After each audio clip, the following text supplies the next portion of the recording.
Жизнь Филиппа текла спокойно в горах за пределами американского города Боузмен, штат Монтана. Ему было под 40, возраст, когда боль уже не кричит, а просто гудит где-то внутри. Он ушел от мира сознательно, устав от человеческой фальши и разбитых связей. Укрылся в тишине хвойного леса и жил так годами. Каждый день начинался одинаково: проверка ловушек, сбор хвороста, простая еда у костра. Прошлое не отпускало, но и будущего он не искал. Он просто был в одиночестве, которое стало привычным. Однажды, в морозный вечер, когда ветер уже метался по склонам и снег срывался с деревьев, он услышал что-то у двери. Там лежали женщина и ребенок. Женщина без сознания, с ссадинами, в порванной одежде.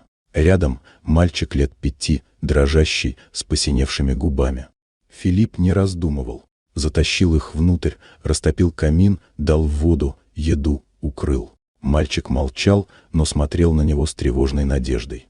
Позже женщина пришла в себя. Ее звали Эбби. Она сбежала от мужа, пьяницы и садиста, который бил ее и кричал на сына, Бена. В ту ночь он поднял руку на ребенка, и Эбби просто вырвалась в лес, не зная, где очнется.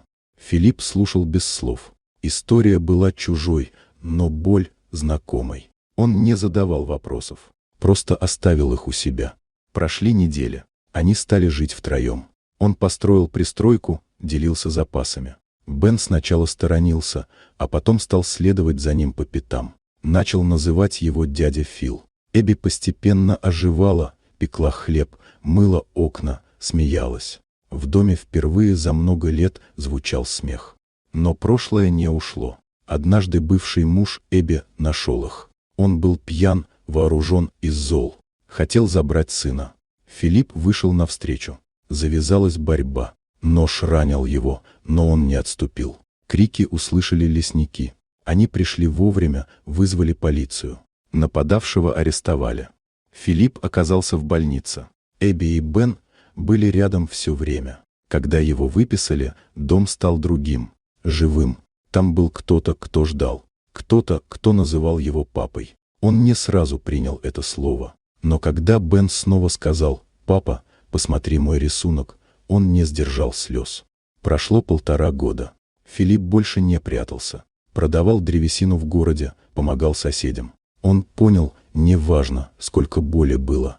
Важно, что теперь у него есть дом, семья и жизнь, которую он не искал, но которая все же нашла его.